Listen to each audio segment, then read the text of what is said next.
politicians always blame their problems on two groups of people. They always blame it on foreigners. Everybody likes to blame their problems on foreigners because foreigners don't vote. Foreigners, the food smells bad. They have a funny language. Their religion is strange.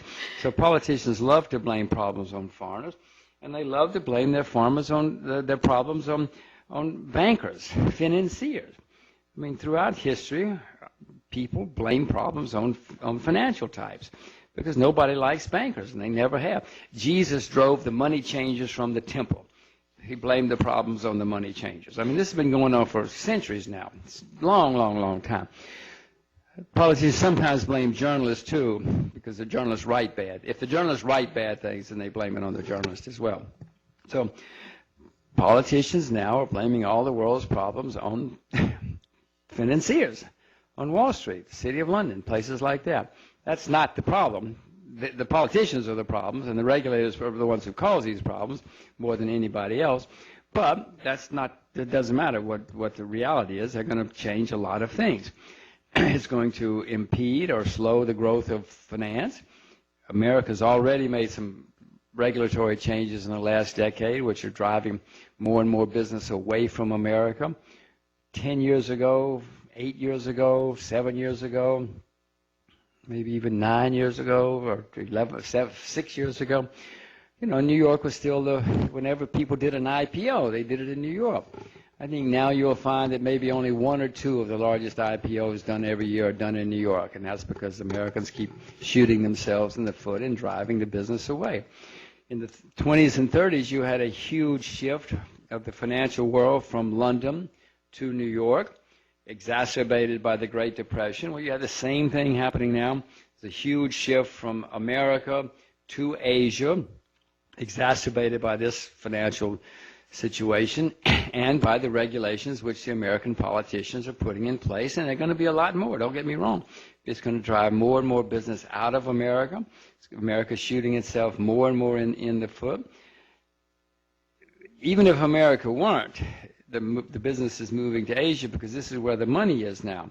The largest creditor nations in the world are China, Japan, Korea, Taiwan, Singapore, Hong Kong. I mean, this is where the money is now. Throughout history, you have never seen people say, you see all those debtors over there? Why don't we go over there where those debtors are? I bet we'll have a good time. No. Throughout history, people have said, you see those creditors? You see all those people with all the money? Let's go there. The center is shifting to Asia anyway. It's being accelerated. The changes are being accelerated.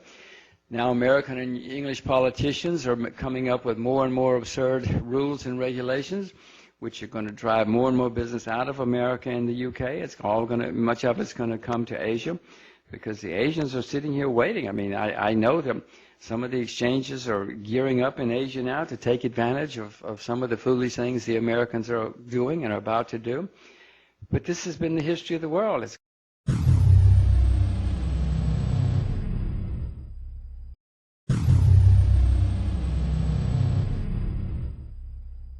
The way to really learn about a country or a place, in addition to learning about yourself, cross the border. Especially if it's a border in a jungle or in the desert, or an isolated border, you're going to find out a whole lot about the country right away, about the corruption, about the efficiency. You'll find out a whole lot about the state of the economy, because you'll know almost instantly whether there's a black market or not in the currency, or in anything for that matter. If you get into the country and you find out that there's a black market, I assure you the black market will find you just as soon as you cross the border, because the black marketeers are very entrepreneurial people. They're very efficient capitalists, and they know how to make money. So if there's a black market in the country, as soon as you cross the border, they're going to find you. I promise you. And that will teach you something about the state of that country's economy, whether there's a huge premium or a small premium on the currency. And then if you somehow make your way from the border into the interior of the country, especially if you wind up in the capital or wherever you're going, you're going to see a lot about the condition of the infrastructure, what's going on in the country. You'll pass markets. You'll learn just about everything you need to know. And by the time you get to the capital city, if that's your destination, you'll know all you need to know. You can go see the finance minister if you want to, but you can probably educate him rather than him educating you at that point.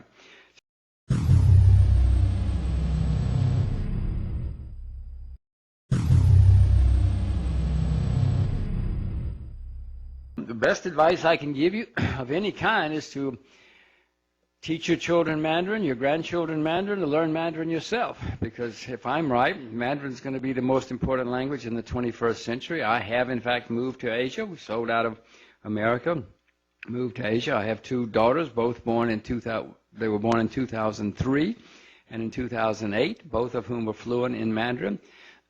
Well, the 1-year-old is as fluent as a 1-year-old can be. Don't get don't get carried away here.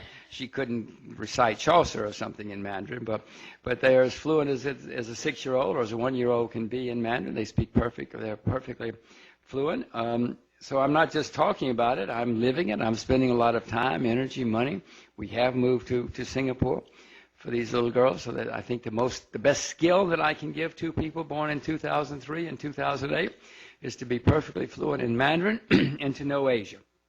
So I would urge you to do the same. It may not be viable or practical for you to move to Asia, but if not, you should at least come to your own conclusion, but you should at least do some homework.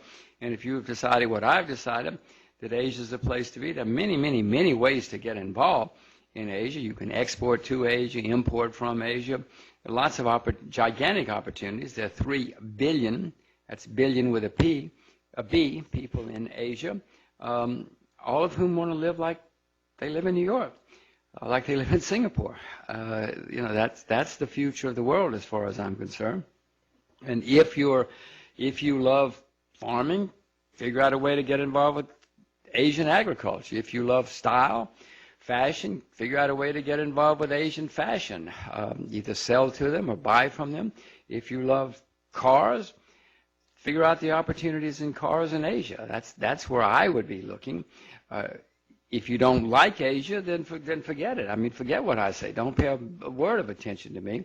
If you're really fascinated with Africa or South America or something like that, forget Asia.